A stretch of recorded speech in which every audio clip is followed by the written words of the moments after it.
Bonjour Hassan. Bonjour. Ravi de faire cet entretien pré-sommet avec toi aujourd'hui. Mhm.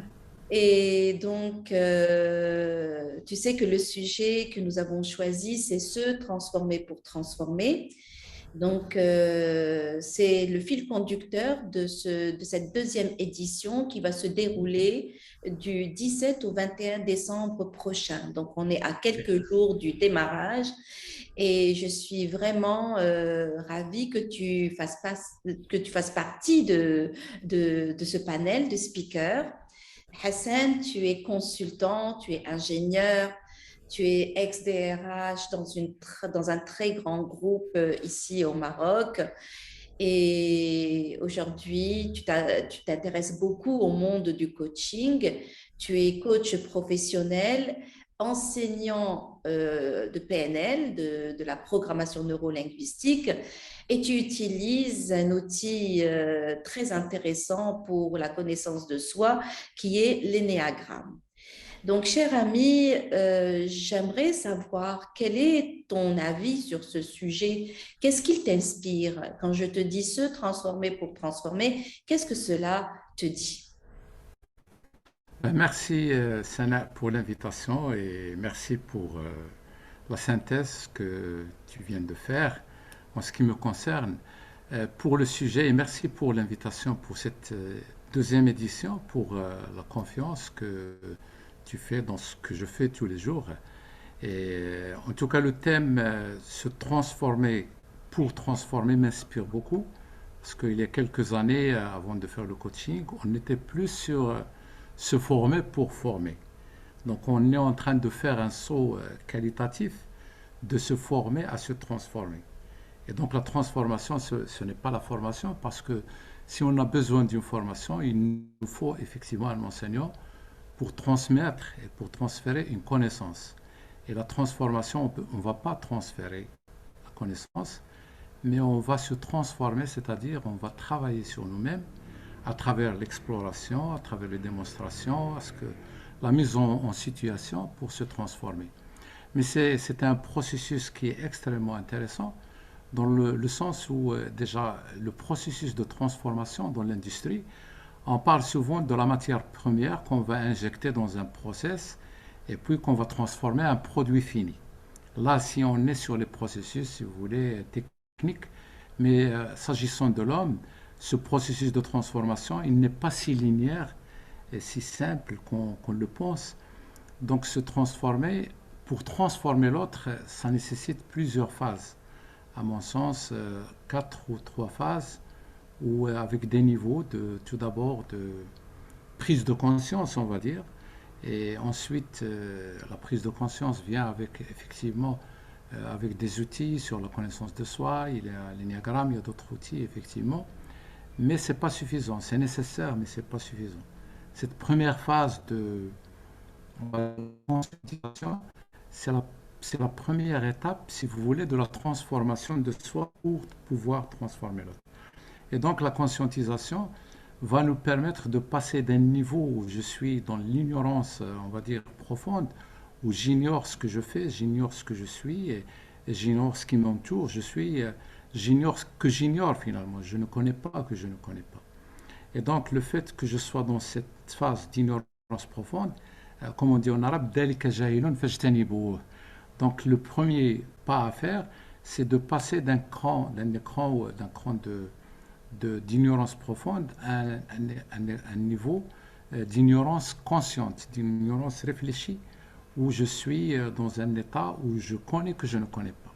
C'est-à-dire je prends conscience que j'ai des limites, que j'ai des défauts, que j'ai aussi des qualités, que j'ai des mécanismes, que je me comporte d'une certaine manière. Et ce travail, ce premier pilier, très intéressant, c'est de prendre conscience que on ne peut pas le faire si on n'a pas, si vous voulez, été choqué par soit une dissonance, parce qu'il y a quelque chose, on est en décalage par rapport à une situation donnée, soit on est choqué, soit on va le faire volontairement pour prendre conscience de l'envie, la motivation qu'il y a derrière pour faire ça. Donc si vous voulez, c'est le premier niveau, le premier pilier qui va nous permettre de faire ce beau voyage, de se transformer soi-même. Parce qu'on ne peut pas influencer l'autre, on ne peut pas transformer l'autre, on ne peut pas interagir avec l'autre si nous-mêmes on ignore un peu qui nous sommes et quel est le niveau de maturité qu'on a, le niveau de conscience, le niveau de qualité, le niveau de piège ou de défaut, etc. Donc voilà un peu euh, ce premier pilier de transformation qui est la prise de conscience et la conscientisation. Il y a un deuxième niveau qui est l'intention, qu'on va dire. Une fois qu'on a pris conscience, est-ce qu'on a l'intention de ou on n'a pas l'intention de faire? Et si on n'a pas l'intention, on ne peut pas, si vous voulez, aller plus loin. Je prends conscience que je fonctionne d'une certaine manière, et puis ça peut s'arrêter à ce niveau-là, si je n'ai pas l'intention d'aller encore plus loin. Donc l'intention, cette motivation profonde, le willings, la détermination, l'envie, l'engagement pour aller vers, pour faire quelque chose. Et une fois que l'intention est là, c'est aussi nécessaire, mais ce n'est pas suffisant encore. Il y a encore une autre étape qui est l'action. Et si on n'agit pas, on ne se transforme pas. Donc la conscience, la prise de conscience, l'intention, et après l'action. C'est à travers l'action qu'on peut amorcer la transformation. Et l'action, il faut un observateur interne, prendre du recul par rapport aux habitudes, aux comportements, et changer une façon de faire, ou une croyance, ou un comportement, mais pas à pas. C'est à travers l'action qu'on peut amorcer le changement. Tant qu'on est dans la connaissance et dans la prise de conscience, on est encore au stade, si vous voulez, de la formation.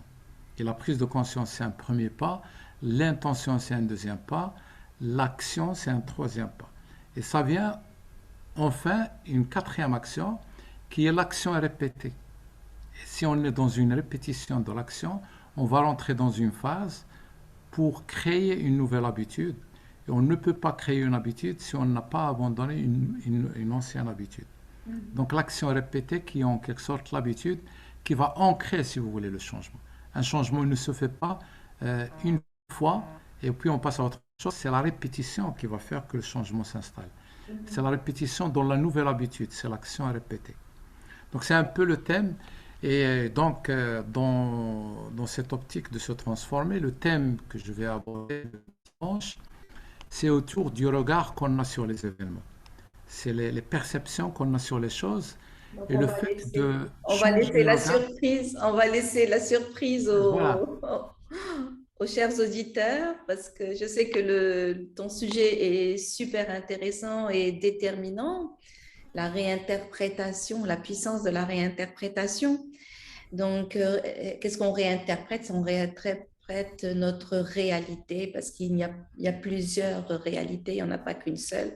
Et notre façon de poser notre regard sur la réalité va influencer notre représentation et nos résultats. Donc, on verra ça avec toi en détail, Hassan, si tu le veux bien. La suite de mes questions, ça serait quelles sont les valeurs supports d'une transformation vertueuse qui respecte l'écologie de la personne et qui respecte aussi l'écologie d'une façon beaucoup plus large? Ben,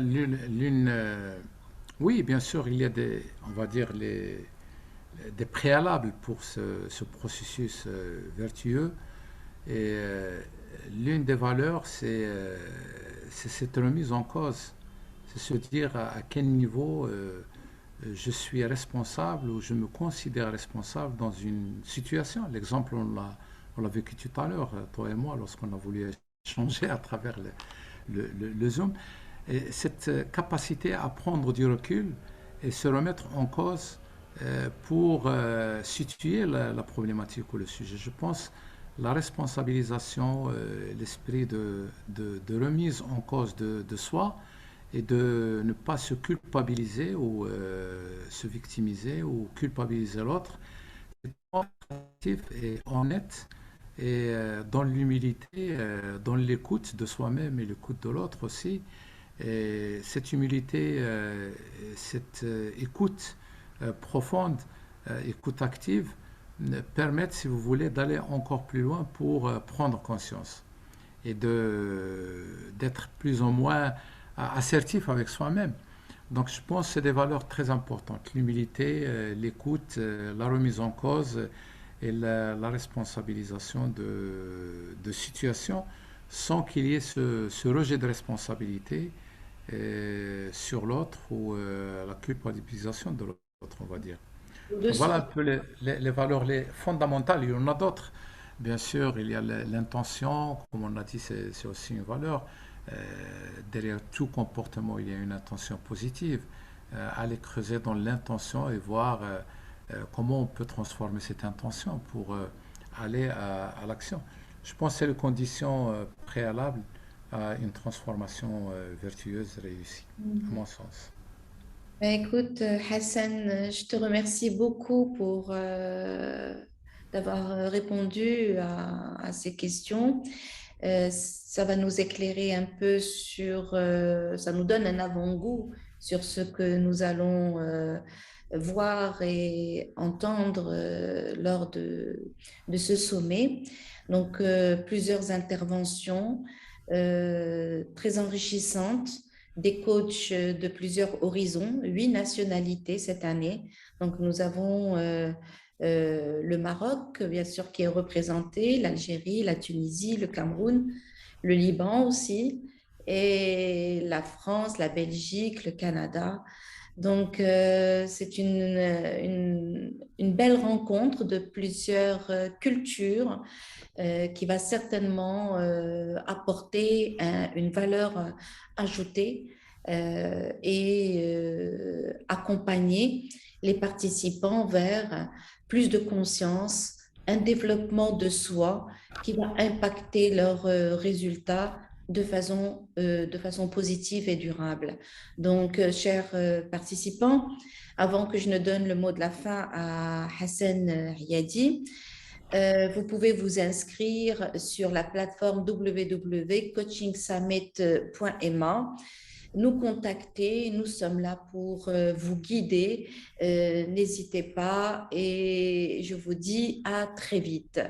Hassan, si tu pouvais compléter le slogan de ce sommet 2021, le Coaching Summit.ma, qui est se transformer pour transformer quoi, qui, comment tu, qu'est-ce qui te parle? Comment tu peux compléter ce titre? Ce titre, je le complète par cette notion d'action, on va dire. Se transformer pour transformer, rien ne se produira si on reste au niveau de la compréhension et on s'éloigne de la pratique. C'est plutôt l'action et l'action répétée, la nouvelle action et la nouvelle action répétée, faire et refaire et faire et refaire et agir. Et c'est un peu comme de la vision à la réalisation. De la vision à la réalisation, c'est la réflexion, mais je pense qu'il nous faut au Maroc, c'est surtout l'action et cette notion d'action répétée. C'est pas une seule fois parce que lorsqu'on met en place un nouveau process ou un nouveau protocole, souvent j'ai entendu dire ça y est, j'ai compris, je passe à autre chose. Mais non, c'est dans l'action répétée qu'on peut améliorer les choses. Voilà un peu. Merci Hassan et à bientôt. Merci, à très bientôt et bon courage. Et je suis certain et convaincu que c'est une plateforme extrêmement intéressante qui va regrouper beaucoup de coachs de différents horizons, comme tu l'as si bien dit. Et ça va enrichir beaucoup les débats et puis l'échange et l'apprentissage à tous les niveaux. Et merci beaucoup pour tout ce que tu fais pour le Maroc et pour le coaching au Maroc. Merci. Avec plaisir, avec plaisir. Merci.